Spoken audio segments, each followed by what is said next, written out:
All right. Good evening. This September 4th, 2014 regular meeting number 3 of the Fairfax County School Board will now come to order. Please rise for the Pledge of Allegiance, a moment of silence, and the performance of the national anthem by Annandale High School students Steve Adderton, David Fernie, Leif Jamond, and Michael McLean, all 2014 Cappy winners for Best Ensemble in a Musical, under the direction of Jessica Irish.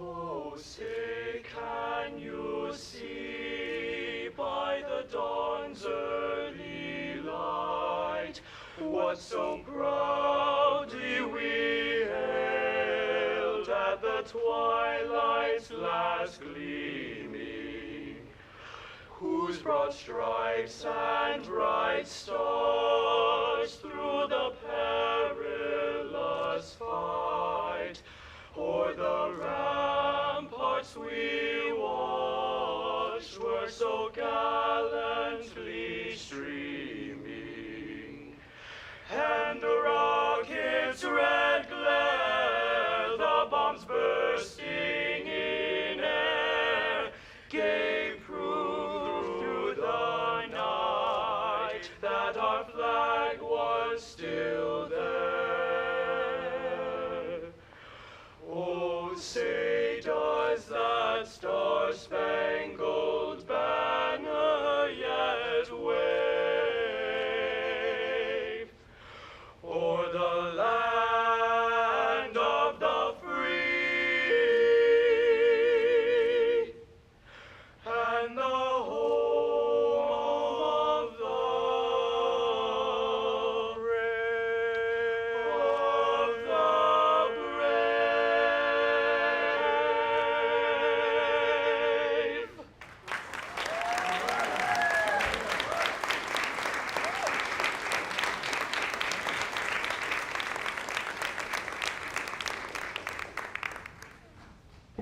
Madam Chairman, these 4 talented young men were the Barbershop Quartet in Annandale's play, Music Man, and they performed at the Kennedy Center in our gala in June, and they are excellent. Each and every day, I am astounded by the talent that we have here, and what a wonderful way to start the school year. So thank you so much again, gentlemen. Thank you so much. Now, moving on to our first agenda item, announcements. If you would like to access tonight's agenda and related meeting documents, you can do so by going to the FCPS website, select School Board, and then Upcoming Meetings and Agendas. The meeting is also being streamed live on the FCPS website homepage. Click on Watch School Board Live. If you've signed up to speak before the board during citizen participation, please turn in 16 copies of your remarks at this time to the deputy clerk sitting in the section to my right, Ms. Goddard. If you would like to review a copy of the agenda and any agenda item that is being discussed tonight, that information is also on the table by the auditorium entrance. Now, I ask you to please turn off or silence your cell phones, and I will now call on our student representative, Mr. Lateef. Hi. So we are now celebrating National Hispanic Heritage Month from September 15 to October 15, 2014. America's cultural diversity has always been a great strength of our nation. The Hispanic American community has a long and important history of commitment to our nation's core values, and the contributions of this community have helped make our nation great. During National Hispanic American Heritage Month, we celebrate the many achievements of Hispanic Americans and recognize their contributions to our country. This year's theme is, quote, Hispanics, a legacy of history, a present of action, and a future of success.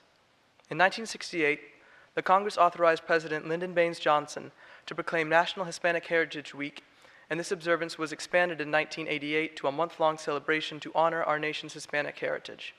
During this month, America celebrates the traditions, ancestry, and unique experiences of those who trace their roots to Spain, Mexico, the countries of Central and South America, and the Caribbean.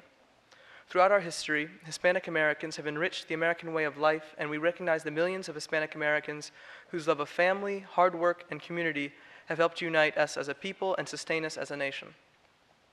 We are also recognizing U.S. Constitution Day and Citizenship Day on September the 17th.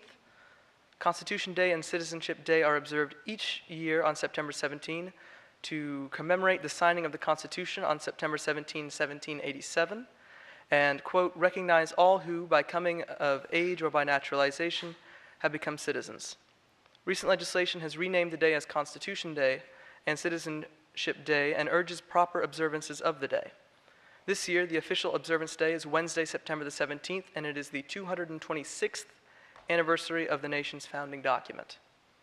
In observance of Constitution Day and Citizenship Day, all schools and FCPS will be observing this day with activities that recognize the adoption of the United States Constitution and who have become citizens under the Constitution, those who have become citizens. Schools will use a variety of curriculum resources to teach students about the importance of the Constitution and responsible citizenship. This may relate to the school board's Student Achievement Goal 3, demonstrate responsibility to the community and the world. Throughout the school year, high school students will have an opportunity to participate in service learning projects related to responsible citizenship, which can lead to a civic seal on their diploma. Thank you. Thank you, Mr. Lateef. Next on our order of business is citizen participation. Fairfax County citizens who would like to address the school board should arrange to be placed on the speakers list by signing up online at www.fcps.edu or by calling the school board office at 571-423-1075. If the concern is a group concern, please consider appointing a spokesperson, and while the spokesperson is speaking, those in support may stand to show their own support. The school board will not hear statements involving issues that have been scheduled for public hearings, such as capital improvement program, budget, and boundaries, or personal attacks on any person. Complaints regarding individual students or school-based employees should not be raised at public meetings. Any concerns should be directed to the appropriate school principal or other school official. Citizens are encouraged to write the school board on any school-related topic. Speakers are requested to limit their remarks to not more than 3 minutes and provide at least 16 copies of their presentation for distribution to the board. Tonight, 4 citizens have signed up to address the board. They include Mr. Steve Greenberg, Ms. Martina Hone, Ms. Kimberly Adams, and Chris Garr. And first up, Mr. Greenberg. Dr. Garza, Madam Chair, esteemed school board members, the renowned Mr. Lateef. I'm Steve Greenberg, President of the Fairfax County Federation of Teachers. I represent educators who care, just as FCPS has cared so well over the summer in preparing us for the implementation of Full Day Monday. I'll be speaking to that, portrait of a graduate, and later high school start times this evening. That's appropriate, as all of them are connected. Our trust and confidence in Dr. Garza and her staff to protect elementary teachers' planning time and transition us into Full Day Monday smoothly was well placed. I'm so proud of her and so grateful to her staff for their hard work and care. Teachers, parents, and students are better off and happier because we worked together and trusted our leader who cares, Karen Garza. You all remember that.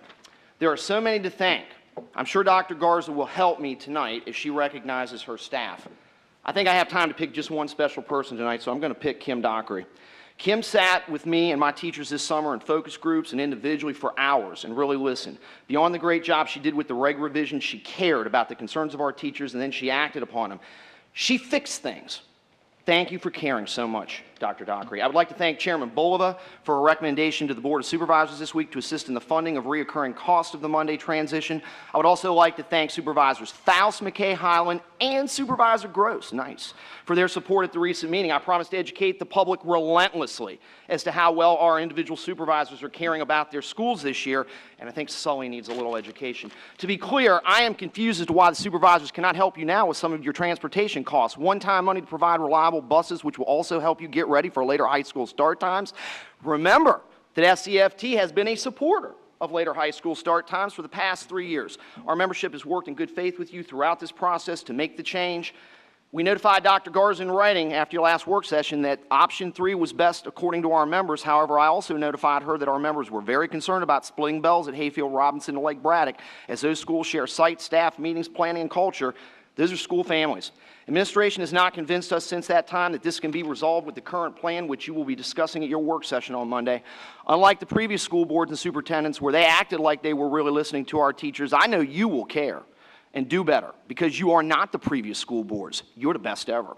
Please know that we have put later high school start times in full step as our budget priorities for 2016. Let me repeat that. For us, it's not either salary for great teachers or healthy students who are awake and can learn. We need both. FCFT will expect funding for both in the budget, which brings me to Dr. Garza's portrait of a graduate. What I really care about here is how this impacts teachers and instruction.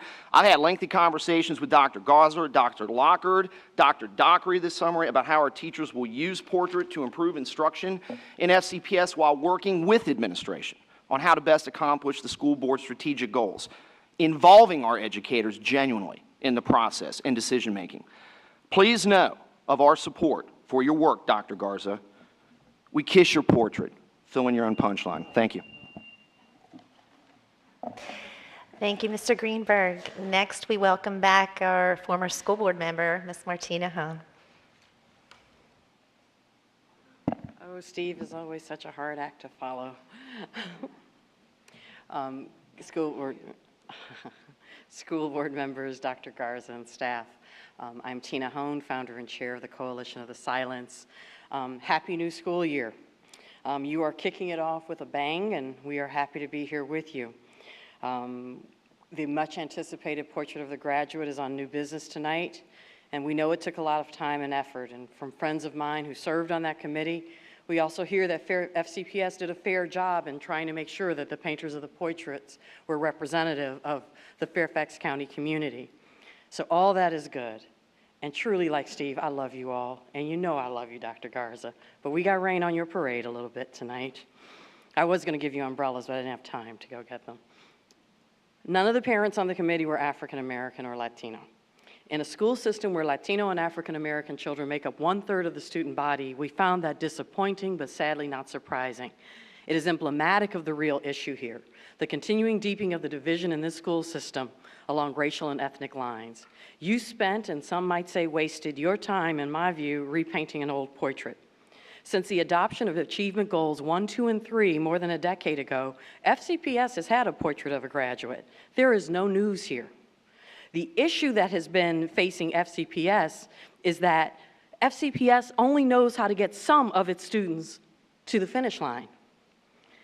What this school system needs is not a portrait of a graduate, but a portrait of a school system that can get every child in it, regardless of race, ethnicity, and socioeconomic status, to the promised land, fairly, equitably, and at equally high levels of achievement. Since you didn't paint that portrait, COTS will. And we are going to paint it on this canvas. You all have this, it's attached to my testimony.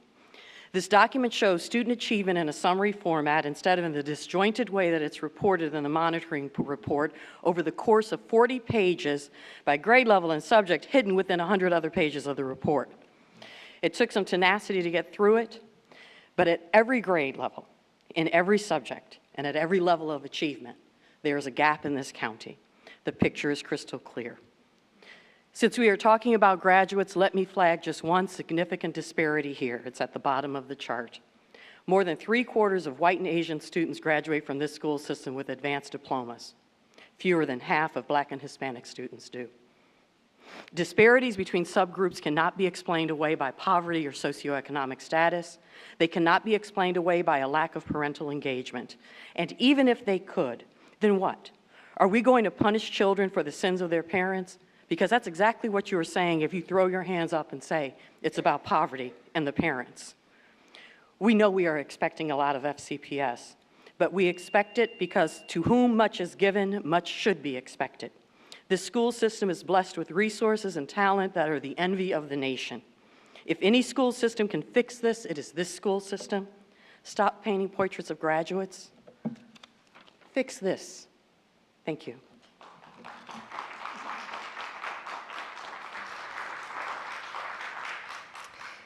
Thank you, Ms. Holmes. Ms. Adams? Good evening, Chairman Darren Koufax, members of the board, and Dr. Garza. My name is Kimberly Adams, and I represent the thousands of members of the Fairfax Education Association. I am excited as we are all welcomed back to the work we do for our school system and ultimately our children. Arriving at the bus stop with my first grader on the first day of school this week, I asked him if he was nervous. His response, "No, Mom, it's just like last year. I'll be fine." He must have sensed that I was nervous. He was doing his best to calm my fears as we waited for the bus. And the bus driver who showed up was the same wonderful woman who drove him to school last year as well. It helped with his transition to first grade. This week, I have seen anxious excitement of our students mirrored in the faces of the members who teach and support our students. Each year brings the promise of new things to come, new horizons, new hurdles to jump. No matter how many first days of school experiences you have, it should always bring out just a little bit of anxiety mixed with that excitement. But the new school year is never really just like last year. Tonight I'm here to offer FEA's support and to voice some concerns as we begin this new year. We begin our year with the portrait of a graduate. FEA is very supportive of the ideas and language encapsulated in this portrait. We know that our staff already works tirelessly to ensure that our students graduate and are growing into lifelong learners and productive citizens. We do wonder how this portrait will impact our teaching, our current methods, school-wide initiatives, and as pointed out previously, are we really reaching every child? Questions still surround the implementation of full-day Mondays. Some schools are still struggling without well-designed schedules. We still wait on written regulations to protect our planning time for teachers. And to quote one of my favorite role models, Harry Wong, "What you do on the first day of school will determine your success for the rest of the year.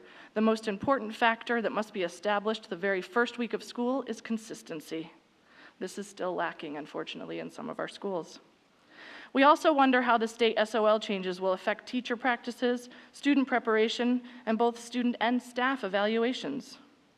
Anxiety is expected as we develop the new normal surrounding the subjects we continue to teach but will not test the same way we used to. Professional practitioners must be at the table working to formulate these new measures. Finally, in a few weeks, we will all begin to focus our nervous excitement on the process that comes with developing a $2.3 billion budget again. For everything that we all struggle through, FEA wants to help. We are partners in this work. We are champions for our staff and our students. FEA is a strong group of thousands of educational professionals who will be on the front lines of every new initiative, whether it comes from this board or is handed down from state or national levels. We have bright ideas about maintaining FCPS as a world-class place to work and learn. We look forward to working with all of you in the year ahead, and with Dr. Garza's guidance, we know that we will be successful. It's going to be a great school year. Thank you. Thank you, Ms. Adams. And finally, Chris Gar.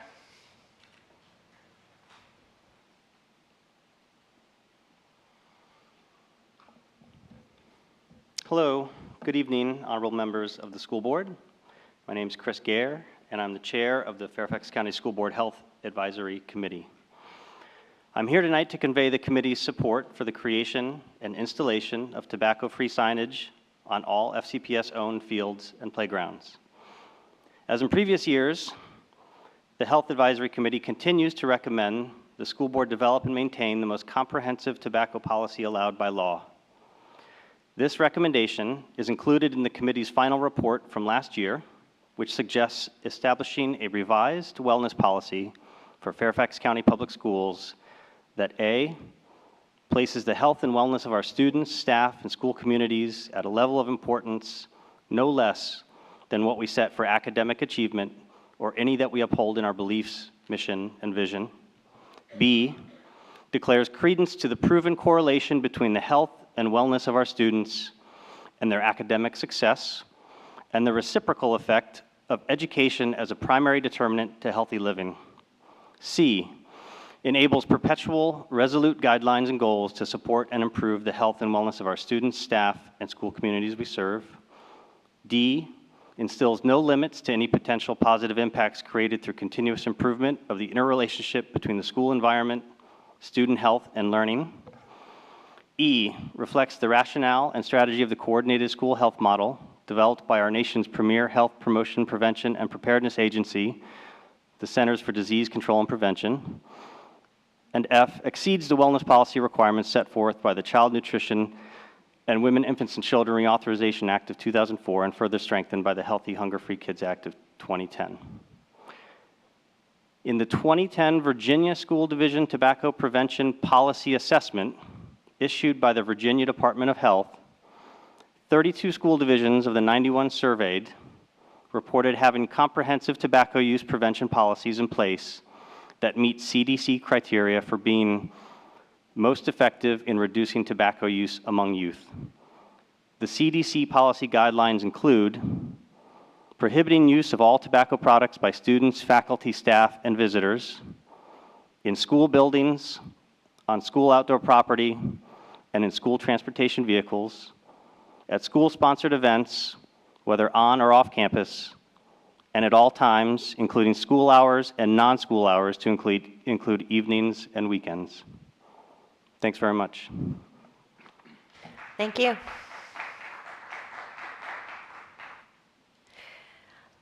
Next, before we just move on to student representative matters, I want to acknowledge our newest member of our staff, our new deputy superintendent, Dr. Steve Lockard. This is your first official meeting with us, so we welcome you and, welcome to this wonderful system. We're looking forward to working with you.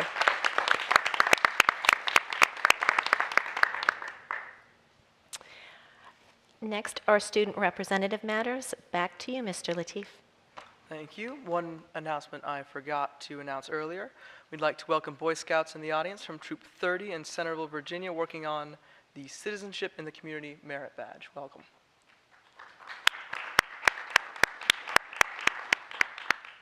Chairman Derenak Colfax, Dr. Garza, members of the school board. After a summer that, in the words of many of my peers, just flew by, right by, just here one day, gone the next. Over 187,000 FCPS students across the county returned to school this past Tuesday. For many students, the summer was a time for rest and relaxation. For some, it was a chance to work on a summer job, and for others, my sister Lauren included, it was a chance to take advantage of the many options FCPS offers when it comes to taking courses online over the summer. As for me, it's been quite the busy summer. Over the past few weeks, I have had the chance to meet with school board members individually to get to know them, their goals for the year, and receive advice from them on how to be an effective voice for the students of Fairfax County. In fact, I just met with Ms. McLaughlin yesterday at Langley, and I hope to host, hopefully, all the school board members at Langley by the time my term is up. Back on August 6th, I had the chance to attend the 2014 FCPS Leadership Conference at George Mason University, where Dr. Garza presented the new Portrait of a Graduate to principals and administrators from across the county. The Student Advisory Council went over the new Portrait of a Graduate last school year, gave our input, and actually worked on some additional suggestions for FCPS administration, and we're looking forward to seeing the board move ahead with it. I also met with the Fairfax County Federation of Teachers at their offices a few weeks ago, and I appreciate their dedication to focusing on the issues students are passionate about. Back to tonight's meetings. One of my responsibilities as student representative is to select FCPS students to serve on many of the school board's advisory committees, and I'm glad that a few of them are being confirmed by the school board tonight. I'd like to congratulate Ms. Shauna Romani of Thomas Jefferson High School and Mr. Joshua Okada of Stewart High School, who both will be serving on the Family Life Education Curriculum Advisory Committee. Ms. Catherine Cassidy of Langley High School, who will be serving on the Advanced Academic Program Advisory Committee. Mr. Kareen Thomas of Robinson Secondary School, who will be serving on the Career and Technical Education Advisory Committee. Ms. Ruby Rim of Fairfax High School, who will be serving on the Adult and Community Education Advisory Committee. Ms. Christina Kim of Woodson High School, who will be serving on the Human Relations Advisory Committee. And Mr. Ben Press of James Madison High School, who will continue to serve on the Student Health Advisory Committee for another school year. I set guidelines for all my appointees to ensure they're attending and participating in all their advisory committee meetings, and they report back to the SAC and myself on a regular basis. And the rest of those committee appointments should be settled by the end of this month. Looking forward, this is set to be an important year for students, teachers, and the school board alike. Come this Monday, Fairfax County Elementary School students will be receiving a few more hours of instruction time, and for students entering elementary school in the county for the first time, our youngest students, they'll be receiving dozens of extra days of instruction by the time they're ready for middle or secondary school. This is a change that was in the works for such a long time, and it's definitely a change that benefits Fairfax County students. I agree it was brought up and passed rather quickly, but waiting another year to implement it would just be a disservice to students. If you have a good idea and you have the means to implement it, by all means don't drag your feet. On the other end of the spectrum in FCPS, I hope this is the final year that high school students in Fairfax County will need to wake up very early in order to make it to class for a pre-8 a.m. start time. After the American Academy of Pediatrics voiced their opinion on the subject, I believe that the decision the school board should make, and I hope will make, is becoming clearer with every passing week. I'm looking forward to speaking with members of the SAC later this month about the change, and I'm confident that the SAC and I will both strive to provide the school board with helpful and well-developed feedback on the subject so you can all make an informed decision. I encourage the board and Dr. Garza to come to the September SAC meeting and hear student reaction firsthand, and I will let you all know when that date is set. One other thing I'm looking forward to is speaking at the 2014 Fairfax Out of the Darkness Walk benefiting the American Foundation for Suicide Prevention that is being held this Sunday, September the 7th at 9 a.m. at the Fairfax Town Center. I'll be speaking about FCPS programs and initiatives regarding student mental health and wellness and the new resources we have for students, parents, teachers, and community members alike, even if they do not have a connection to FCPS. I thank Dr. Dockery for helping me get the information that I'll be sharing on Sunday. Thank you. And one final point, something interesting that caught my eye a few weeks ago after we learned that we'd be the 10th largest school district in the nation. So among the top 10 school districts, out of the over 13,000 school districts that exist nationwide according to the National Center for Education Statistics, only a handful of those 10 have a student voice when it comes to their leadership. Our friends at the Board of Education of the City of Chicago, they're number 4 in the nation. They have an honorary student school board member who's selected by the school board members through an application. Our friends at the Los Angeles Unified School District, number 2 in the nation, they have voted last April to look into creating a student voice. Hope they go ahead with it. So, out of the top 10 school districts in the nation, Fairfax County Public Schools is the only one to have an elected student representative on their school board providing student input as to the board's decisions, and I think this is a distinction we can all be proud of, and I thank you. Thanks. Yes, that's good news for us. Thank you, Mr. Lateef. It sounded like you had a wonderful summer, and we look forward to working with you. Our next agenda item is number 3, our consent agenda. Our adopted rules of parliamentary procedure, Robert's Rules, provide for a consent agenda listing several items for approval of the board by a single motion. Most of the items listed under the consent agenda have gone through board committee review and recommendation.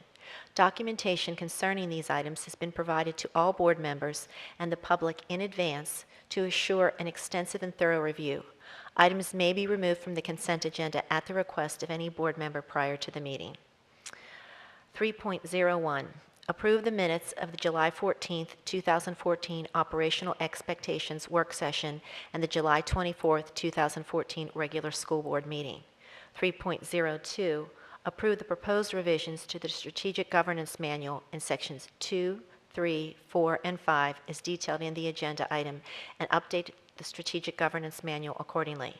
3.03, appoint members to the Family Life Education Curriculum Advisory Committee as detailed in the agenda item.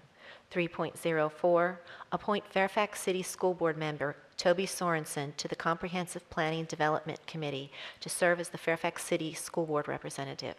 3.05, award a contract for installation of the turf field at Graham Road Community Building to Sprint Turf, LLC, for $302,125 and authorize the Division Superintendent or the Assistant Superintendent of Facilities and Transportation Services to execute and administer the contract on behalf of the school board.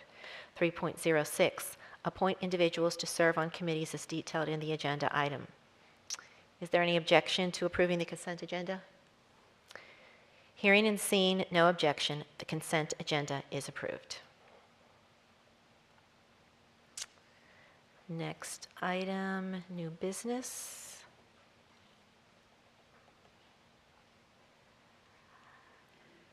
The following new business agenda items will not be voted on tonight, but action is scheduled at a future meeting. First one, 4.01, adopt the 4 goal areas of the Fairfax County Public Schools Strategic Plan: student success, caring culture, premier workforce, and resource stewardship. 4.02, adopt the Fairfax County Public Schools Portrait of a Graduate, where the FCPS graduate will engage in the lifelong pursuit of academic knowledge and interdisciplinary learning by being a communicator, collaborator, global citizen, creative and critical thinker, and goal-directed and resilient individual. The board is scheduled to have a work session on this on Monday, September 8th, and we'll discuss in detail the goal areas of the strategic plan and the portrait of a graduate. 4.03, adopt policy 2475, commencement activities as detailed in the agenda item. 4.04, approve individuals to serve a one-year term on the Challenged Materials Interdepartmental Review Committee as detailed in the agenda item. 4.05, approve the appointment of Kristen Michael, Assistant Superintendent for Financial Services, to the Educational Employees Supplementary Retirement System of the Fairfax County Board of Trustees for the remainder of the one-year term and ending June 30th. And before I go to item 4.6, I'd like to call on Ms. Evans. Thank you very much, Madam Chair. We normally don't speak on new business items, but I wanted to recognize an honored guest that we have here tonight, Ken Quincy, who is the Providence District Representative on the Park Authority Board, is with us tonight. He's also the school board liaison for the Park Authority Board. And this is an item that we have been working on, this next item that you're about ready to read for tobacco-free fields and playgrounds. This is a cooperative effort that we have had with the Park Authority Board, the county, and the Live Healthy Fairfax Transformation Grant. With this effort, we are going to have all of our public fields and playgrounds be tobacco-free. And I just wanted to say thank you to the Park Authority Board, to the Live Healthy Fairfax Transformation Grant, which is going to be providing the funding for the signage, which we appreciate very much. And this was a great example of a wonderful partnership. So thank you, Mr. Quincy, for being here tonight. Yes, thank you. And that item, which Ms. Evans just spoke to, was item number 4.06, approve the installation of tobacco-free signage in cooperation with the Fairfax County Park Authority and the Live Healthy Fairfax Transformation Grant on all Fairfax County public schools, fields, and playgrounds. The next agenda item is Superintendent Matters. Dr. Garza.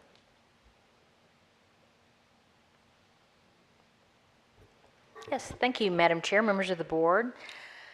Another school year, and happy start. I think we had a wonderful start this week. It's hard to believe that this past Tuesday we welcomed over 186,000 students through our doors. And I will tell you, like many of you, we visited schools. It means we could get packed into the day on Tuesday. I'm very proud to report on that first day of school we had well over 85 schools visited by our leadership team. That was just the first day. They've continued to visit schools, so I would imagine by the end of the week I'll send you another number to tell you how many schools that we've been out to visit. But I will tell you that I've been, like all the members of the leadership team, been so impressed with how well our principals and our teachers have been prepared, and all of our staff have been prepared to receive students. And that doesn't happen just those individuals alone. They work really, really hard. There's lots of other people that help, and I'd be remiss if I didn't acknowledge our HR department. You know, they do yeoman's work during the summer to try to get our schools all staffed and ready to go for school, and then our facilities department.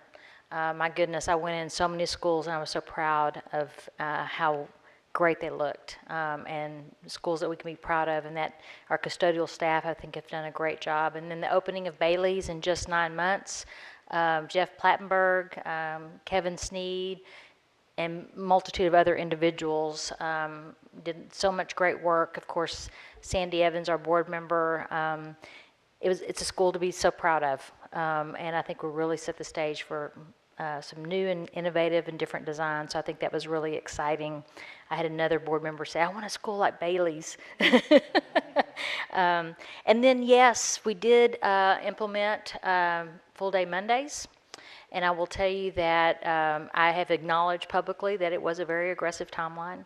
But Mr. Lateef, I thank you for your comments, because yes, we recognized it on so many different levels that we had an issue.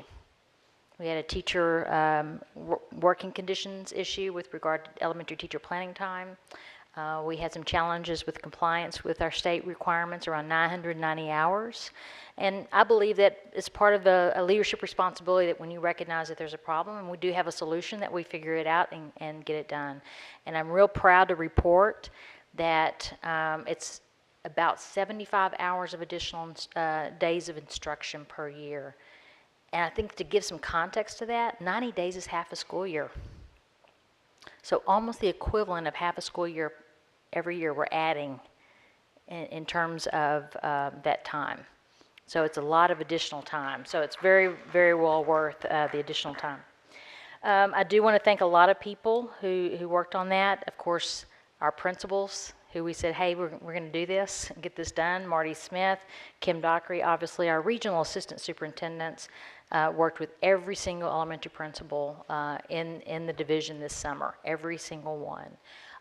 And we've received very few issues or concerns this week.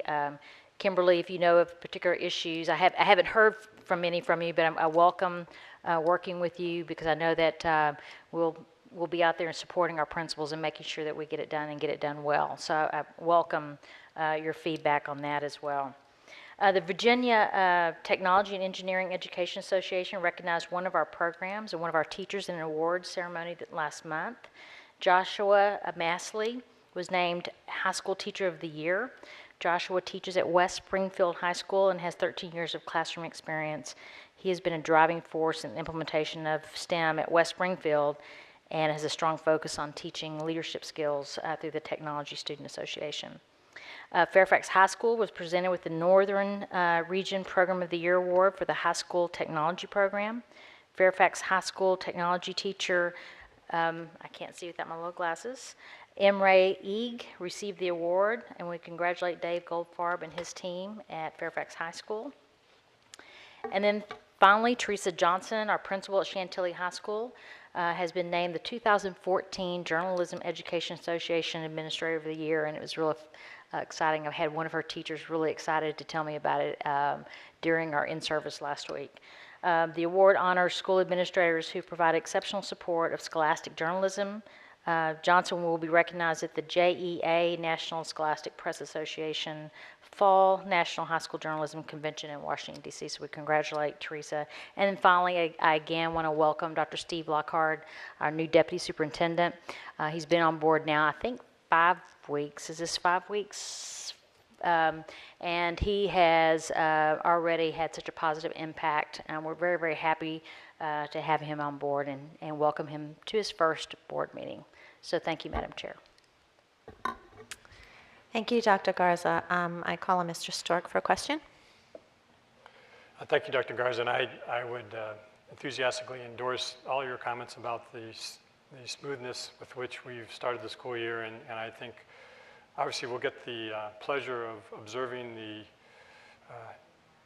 better use of our children's time on this coming Monday, and I know that I'm planning on being out of school just to celebrate what is really 40 years or more in the making, which is having a full day Monday and the difference it's truly going to make in the lives of really all of our children, but I know especially those children who are struggling and maybe have the greatest need to get that additional support that time in school will give them. So I am deeply appreciative of all the efforts that have been made this summer to bring this about. I know that you've been a driving force along with really all the other people that you've named, and I know that will make a huge difference. So I wanted to thank you specifically for that and recognize the incredible amount of work and actually my own reservations, which were how do we drive this kind of change in an organization with 24,000 or 5,000 employees and 186,000 kids. So. Thank you, Mr. Stork, and I stand corrected because this was not anywhere on my notes, so I was ad-libbing. It's 90 days of instruction over the course of a student's elementary experience, so I misspoke. But that's still significant and noteworthy, so I wanted to point that out. So Mr. Moon noted that I said that incorrectly, and so I apologize for that. Well, I'll take the 75 hours a year to start because that's a great down payment, and I know it'll make a huge difference. There was a comment made earlier, and I've I actually was at a meeting last night in the Mount Vernon community with the Education Committee, and I presented or gave them copies of the frequently asked questions that are available for anybody to read about early Mondays, the full day Mondays and what that means. And I saw really a lot of specific information there about teacher work hours and time available for collaborative discussions. So I wanted to at least ask you the question about the formal regulation of those issues.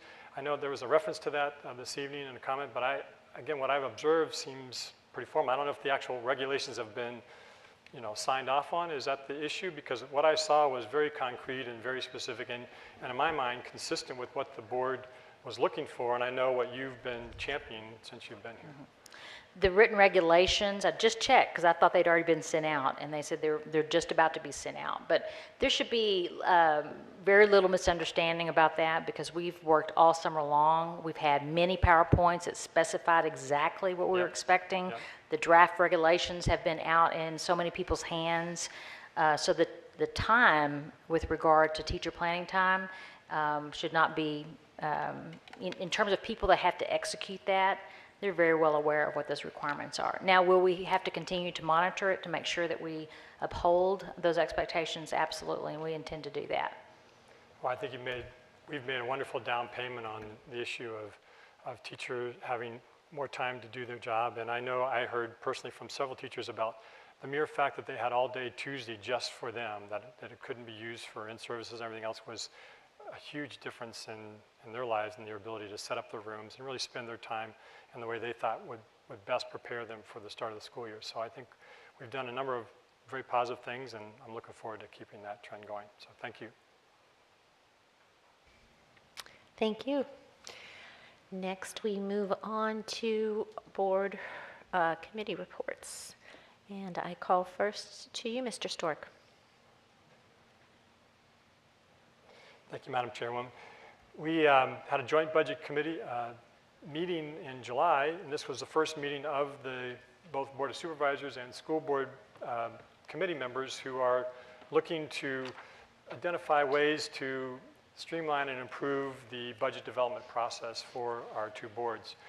It was an orientation and development meeting, but we identified and supported essentially 5 goals for the purpose of this meeting. One was to review budget factors in the county and FCPS budget, which will impact revenue projections and spending needs in FY16 and 17.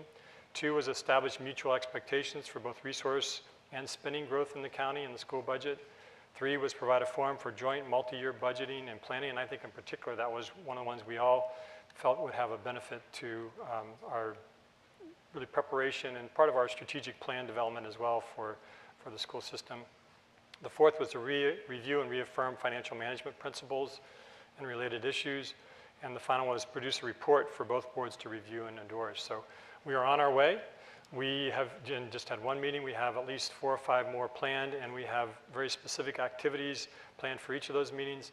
The next meeting will be on September 10th at Gatehouse, and would welcome anybody who wants to attend.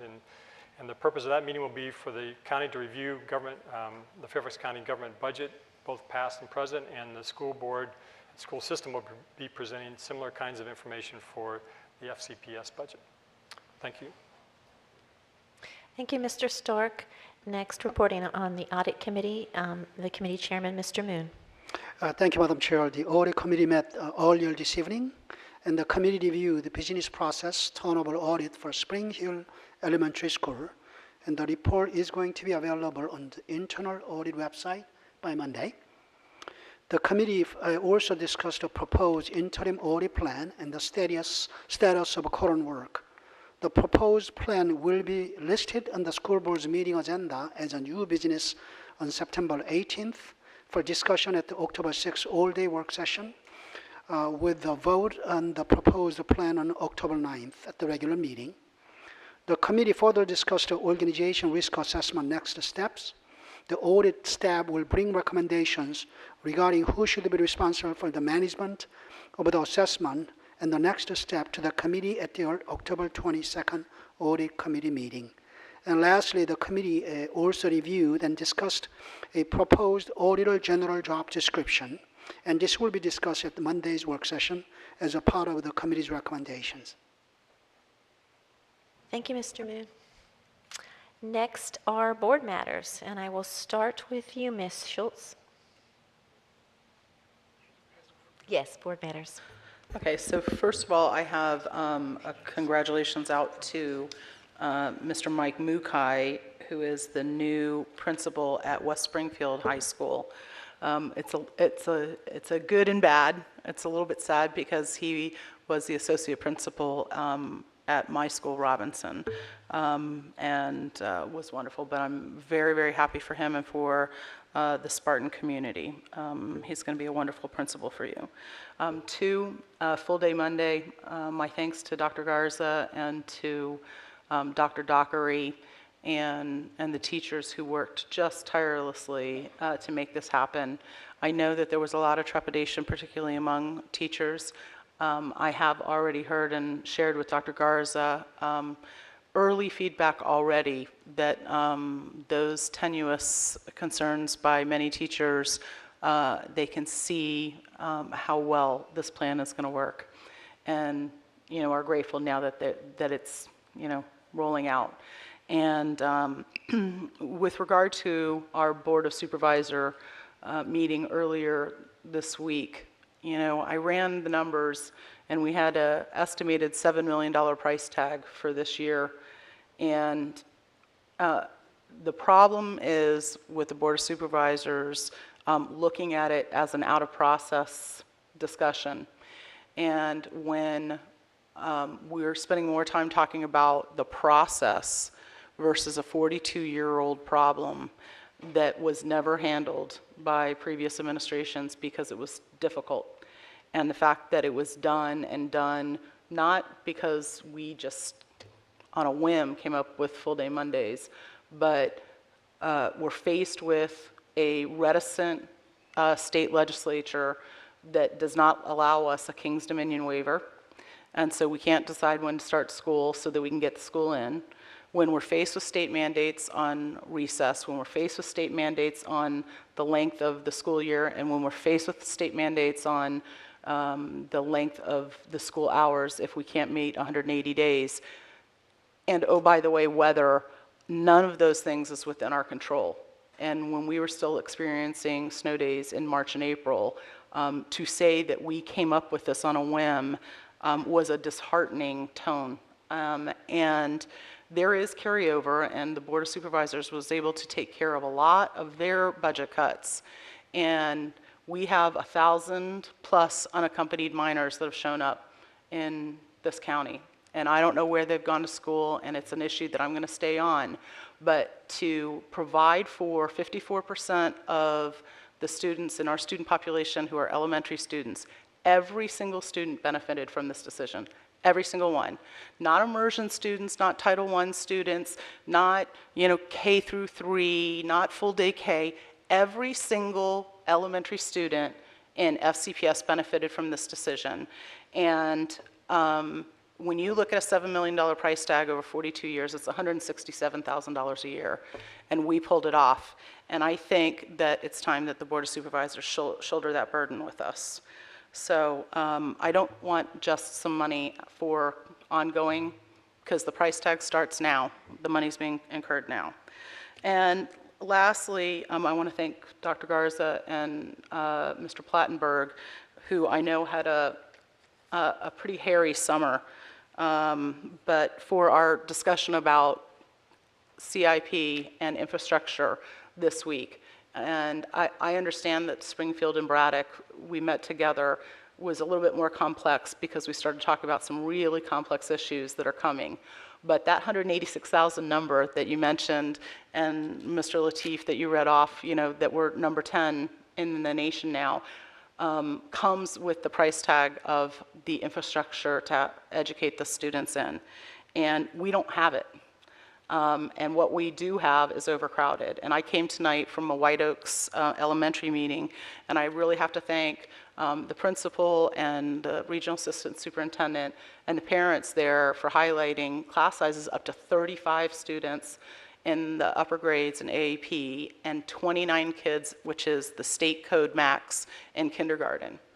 You know, that's untenable. And it's a situation that I'm going to stay on with you, with the central administration, in ensuring that there is an equitable use of our facilities and class sizes. It's a problem. So I hope that, I know we heard from one of the supervisors, it was the first time she'd ever watched a meeting when she rewatched our full day Monday, and she said she'll never do it again. I think they ought to do it more often. I think it ought to be homework, so that they understand some of what we go through in the shared burden. So I know that's an unusual, it's our first meeting back, so it's an unusual board matters, but we had some really good things happen. But we do have some significant burdens and some significant concerns that the public needs to be aware of, the parents need to be aware of, and that we as board members need to work with central staff on. Thank you. Ms. Evans. Yes, thank you. Well, welcome back to school, everybody. We had a great first day, a great first week. Dr. Garza and I started our day at Bailey's Upper, and we toured again this wonderful learning environment that with a great deal of natural light, great views for those who think about the views, a wonderful new cafeteria with different kinds of seating with more individualization there. And, you know, I also just want to reiterate what Dr. Garza said, you know, kudos to Jeff Plattenberg and Kevin Sneed. And I wish I could read the names of all of the amazing people who were part of the team that pulled off that miracle, but we would be here for a very long time. I just want to say that they did a fantastic job. And Principal Marie Lemon, who worked tirelessly over the summer to make sure that this school was ready to be opened, and it definitely was. There was a lot of excitement among the students, among the teachers, among the parents for this new concept. So congratulations to everybody who was a part of that team. We then went over to Stewart, and we had a wonderful opportunity to visit classrooms there, and saw a chemistry teacher set Mr. Bellamy over there. He poured liquid together to make a solid and then set it on fire, and that was his first day in school. So anyway, we had some excitement over there too. We're going to go back when he's learned how to set his hands on fire without burning them. I think he promised he would be working on that.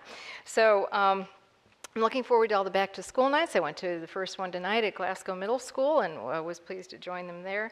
PTA presidents, I'm going to be once again inviting you to come together, all you Mason District PTA presidents. I like to get everybody together a couple of times a year just to coordinate in schools in our area. So look forward to an invitation soon for Saturday, September 20th. That will be coming to you soon. So again, welcome back to school, and I hope everybody had a great week. Thank you, Ms. Evans. Ms. Strauss? Yes, I think it was a very smooth opening on my part of the county, and I particularly want to thank HR. We did solve some last-minute staffing issues, which I know the schools, the parents, and I certainly was very grateful for the staffing decisions to make sure that our class sizes were appropriate as we opened school. Also, I have a number of renovations, very active renovation going on at Haycock, and Mr. Plattenberg, thank you. When I was there a couple of weeks ago, I was not sure how we were going to carry on school. If anybody wants to drive by and see what it looks like to completely blow up a school site that is small and have huge pieces of equipment, it'll be very exciting for the children all year to watch this. But school opened just fine. Everything was ready. The classes in the portable classes in the trailers were fine, and all went remarkably well. So I was amazed at how we did that, and everybody feels safe and the children are fine. And the new classroom arrangement at Herndon Elementary School, again, a very challenging situation. I was out there today, and it's beautiful. And the teachers are grateful, the kids are fine, and the parents are very happy with the whole situation. So thank you for all the work that everybody's done all during the summer. And as I've talked with principals, again, the new schedule seems to be working, Dr. Garza, and somehow we've put it all together, and I think we have a winner. So thank you very much, and I know we kind of held our breath, and you reassured us that it would work, and I think it is working, and I think it was a good decision. So again, thank you for all the people who worked very hard. I would like to commend the leadership team for their singing ability at the karaoke, and you all did a very nice job, and thank you, Mr. Velkoff, for your special stage appearance. It was most inspiring. Thank you very much. Thank you, Mr. Stork. Thank you, Madam Chair. Just a couple things. One is we are off, and it is a little tougher this year with our increase in class size, and I've heard that. I know many of us have heard that from our parents and other constituents. I've had a number of complaints, and I know that they're being looked at and how do you address them with the staffing reserve that we have, and I know that those will get worked out over the next week or two. But it's definitely hard, and I don't want the start of the school year to go by without acknowledging that we weren't able to keep class sizes the same for elementary schools. We had hoped to do that, but the funding wasn't there. And we know that will make it harder for us to staff our schools, to have the sufficient teacher ratio in some of our classrooms that we know make a difference in learning. So I want to acknowledge that, and I think I know doing a wonderful job of trying to address those, but it still is an impact that we can't ignore, and we know will have a consequence. So I'm hoping that we can reverse that, but that takes money, and that's not what we have enough of right now.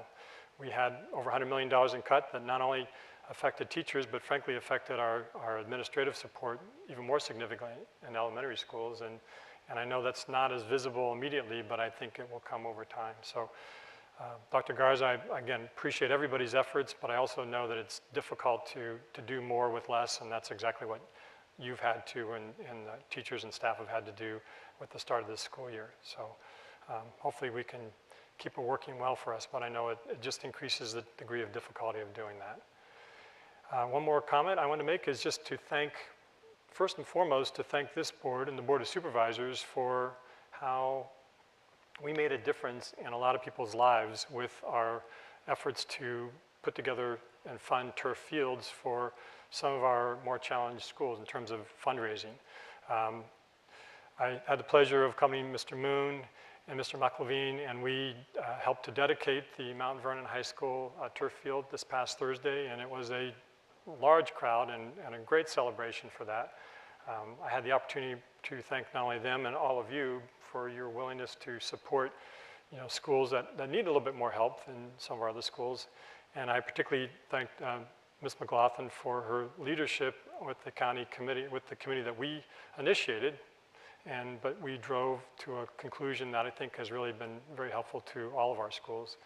I will have the opportunity of going tomorrow night to West Potomac High School to dedicate their turf field. And it is truly, I mean, the community members that came up to me, you could tell they truly felt excited that we finally have something that's equal or similar to other parts of the county. That was really even more significant than I thought, the impact that had on some people's thinking about how this really gives us a chance to compete on an equal basis with other parts of the county. And it really is significant, and it is truly the leadership of this board, and in particular Ms. McLaughlin again, for getting us to that point and our willingness to step up and invest money and making sure that equity is what we do. Thank you. Ms. McLaughlin? Just to tag on a little bit to what Mr. Stork said, and with the joint turf task force, the synthetic turf task force that that our board, along with the board of supervisors and the park authority, all participated in, I want to make sure everyone really understands how important that effort was. We had 8 remaining high schools who did not have these synthetic turf fields. But it wasn't about the high schools, and it wasn't about their varsity teams, which some people in the media seem to think it was. This was about those entire communities in which the adults, the youth leagues had no place to be able to play in terms of when the weather was bad or when there wasn't sufficient playing surfaces. And so it was a have and have-nots across the county. And for the committee, when we looked at the map and saw where the other parts of Fairfax County had, through their own abilities, raised funds and done this on their own.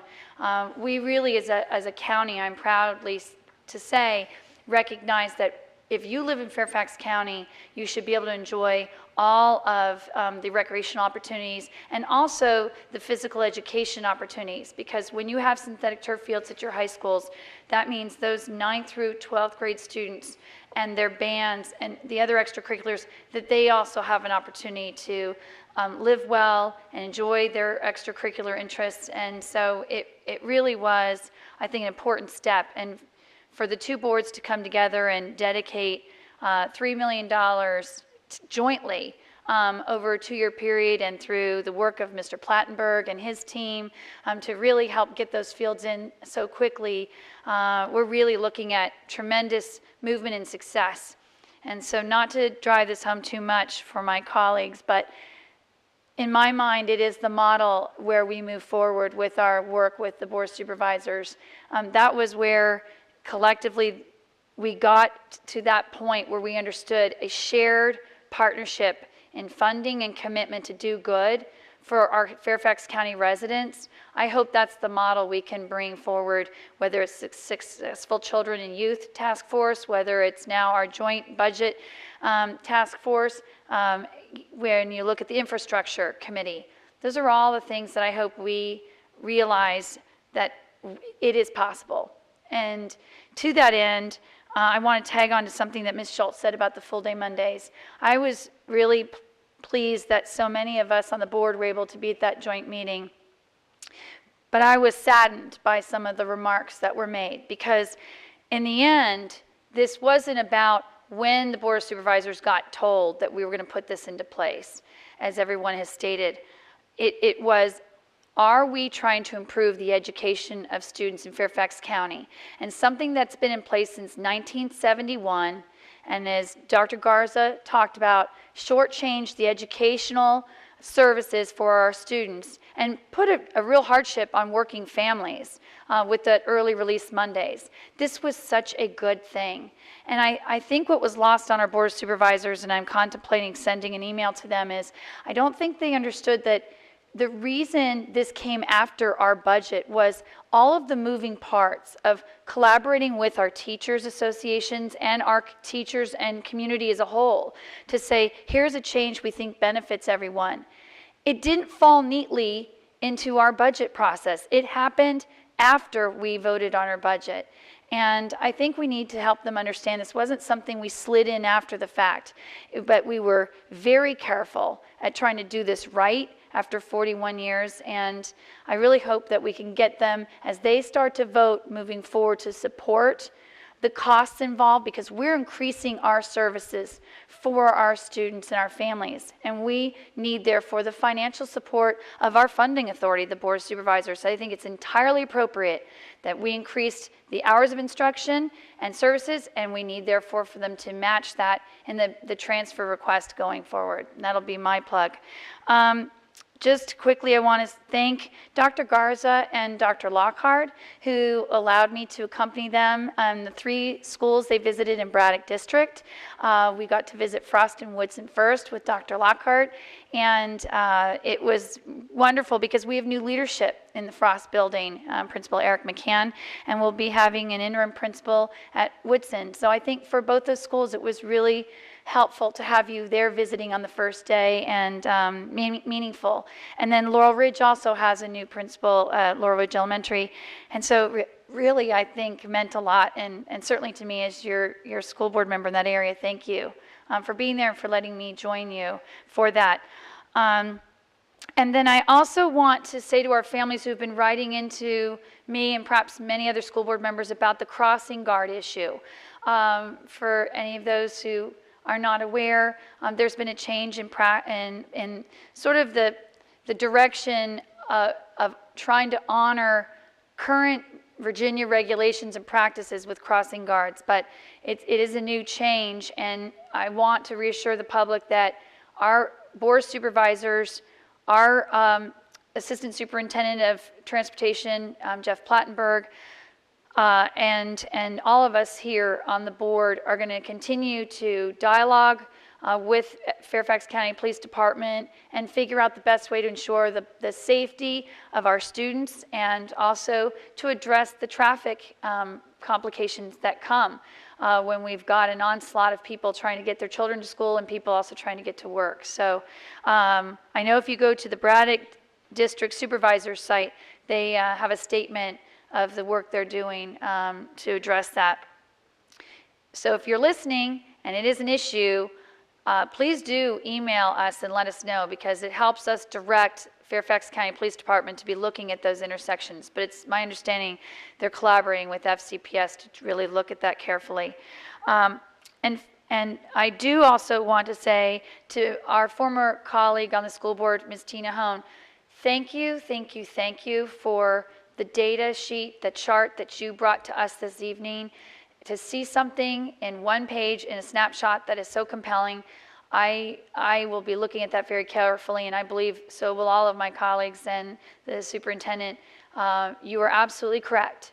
We need to be looking at not why the gap exists, but what are the solutions to remedy it. And so thank you for being here tonight and speaking to something that's so important.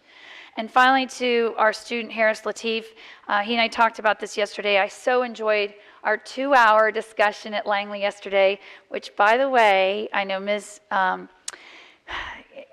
Strauss knows this, but Langley is in such dire need of their renovation. It was so hot and sticky, and that building is going to benefit greatly, and the plans look beautiful, but it was very hot and humid. And I also appreciate that Principal Ragone came out and met with me. We had a very stimulating conversation about homework and how we can improve that in our school system for our students. But Harris mentioned the American Foundation for Suicide Prevention and the Out of Darkness Walk this Sunday at Fairfax Corner. It's at 9 a.m.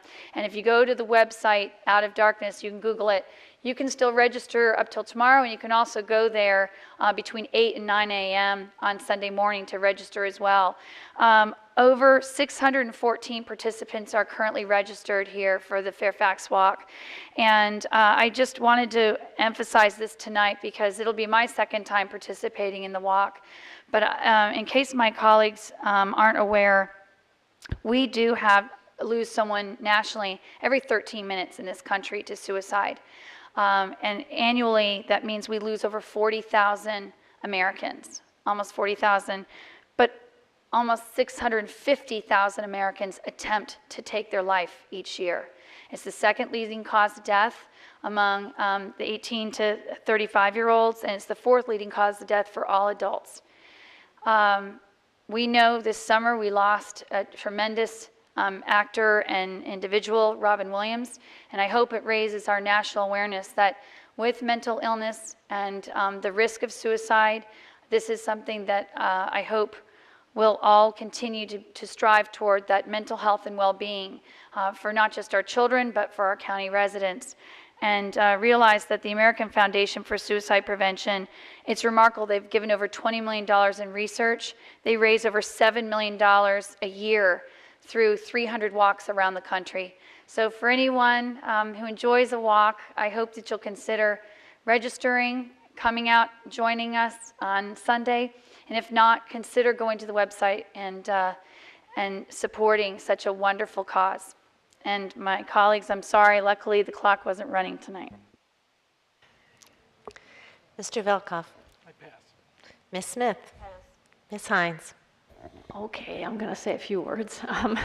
I just wanted to, as everybody said, just welcome everybody back to the school year. I began my school year out in Loudoun County. I'm in the classroom as well out there, and we started on Tuesday as well. And all of you educators out there, you know this is just an exhausting moment in your life because you got excited and spent time getting your classroom ready, and then here you are almost through the first week and you're just tired, and I get that. I think this is some of the hardest work and the most important work that we do at the beginning of the year. You know, we're getting to know the kids, we're setting expectations, we're building trust. It's exhausting emotional, social work, but it has to be done. And so thank you so much to all the educators out there doing this work right now with our kids. I especially want to thank the principals and teachers. I met with almost all the principals in Hunter Mill over the summer, and I know how hard you were working on getting full-day Mondays implemented, and you didn't really have, probably the resources that you hoped you would after we raised class sizes again and then asked you to do this extra work, but I have a feeling that it's going very well, and I want to thank everyone out there for working so hard to make it happen.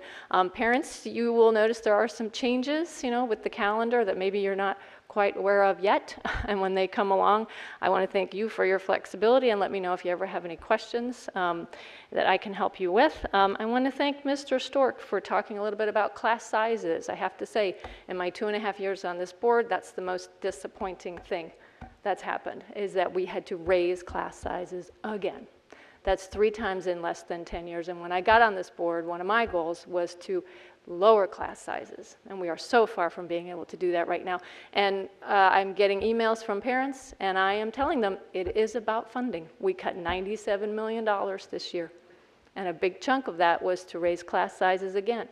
And when sometimes they go directly to our funders on the Board of Supervisors with their complaints, and I get copied on the email back, which says, well, we provide the money, the school system decides how to allocate it. I want to say, yeah, but you have us over a barrel. We didn't have a choice because we didn't have the money. And so that's kind of an unacceptable answer from our funders right now. And so we have to take that to them.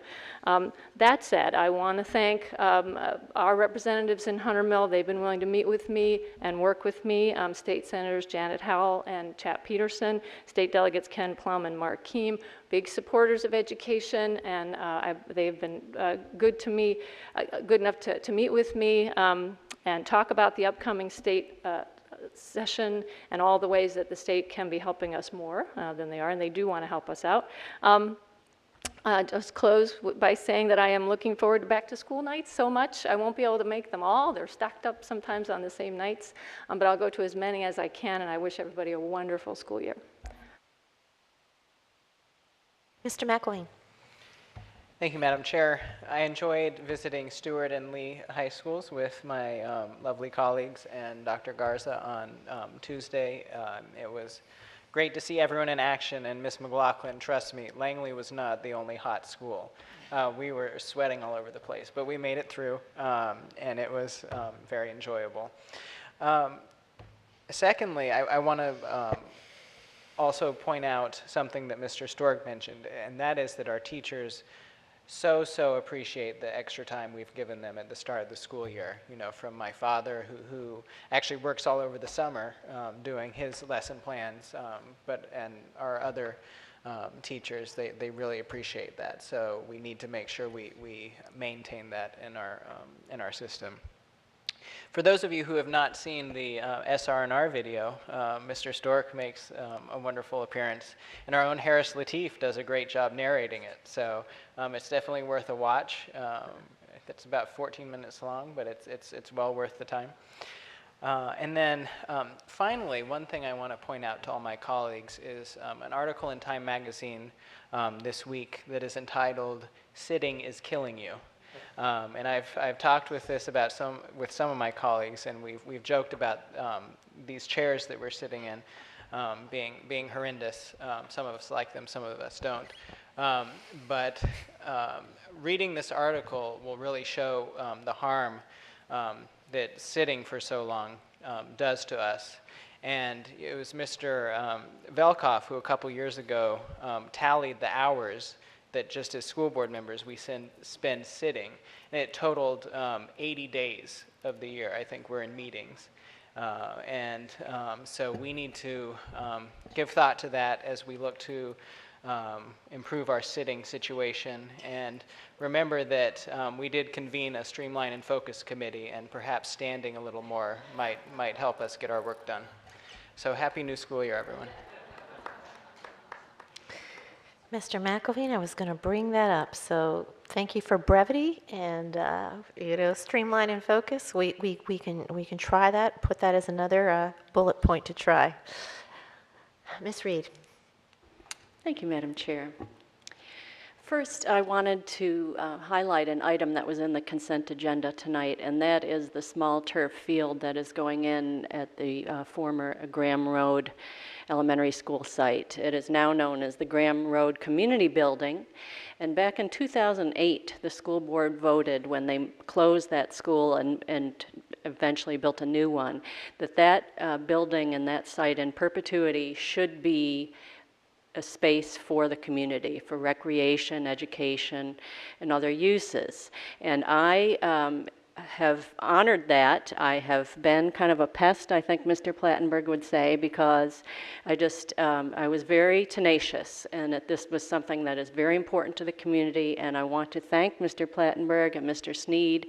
We are now building the small turf field at that site. And no, it didn't come from anybody's pots of money here. It came from the Virginia DOT money when they widened the road at Gallows Road. There was some money that we could use from that. So congratulations. I'm very, very happy and proud to be able to do that for the community. And that's a very let's just say it's a very tight-knit and a very needy community there, and it's a community, as Mr. Stork said earlier, everyone should have the benefit of those kind of recreational facilities, regardless of where they live. So I'm just very excited about that. I also wanted to thank my principals for taking time to meet with me this summer, and the staff. It was a little bit of the calm before the storm. You know, I looked around and I said, really? We're going to be opening these doors here for the kids soon? So people clearly worked very hard, and I understand there were double shifts involved, and people did what they had to do to make sure that the buildings were ready and the teachers were ready.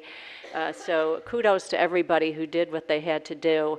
I also got to see some summer school programs in action, and that was a gentle reminder that we don't have as much of that as we used to, and just how important it is for our kids so that they don't fall too far behind and that they can get right back into the school year. So that's something that I'm hoping one day we can do more of.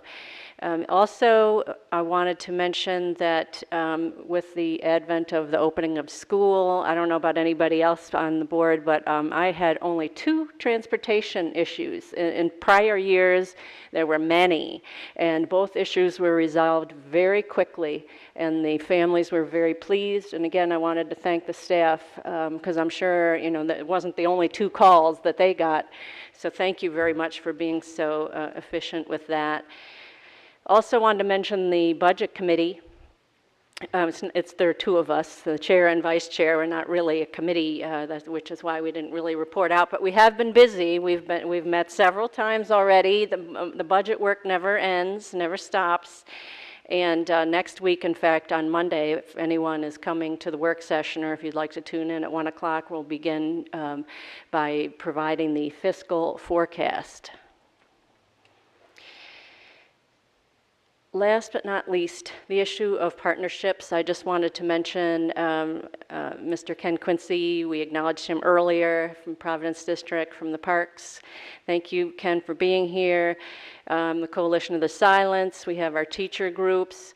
And I'm hopeful, as I think all of us are, to continue to work in partnership with you as we try to really focus our efforts and try to be more effective by working together. And I'll also throw out the invitation to others, perhaps who we haven't worked with so closely in the past, that maybe this is the year that we can start doing that. And I think our strategic plan is going to be a wonderful foundation for us all to literally get on the same page. Welcome back to school. Thank you, Ms. Reed. Mr. Moon. Just one quick item. I just would like to note to my board members that there is a large number of students, parents, and members in the community who are celebrating Thanksgiving based on lunar calendar. This year it's a little earlier than usual. It happens to be on Monday. And they call it the Thanksgiving by various different names, but invariably they do have my name in there. The Moon Festival, Harvest Moon Festival, Mid-Autumn Moon Festival, etc. So please enjoy the day. It's not a day off for the students. In fact, a school board members have an all-day work session.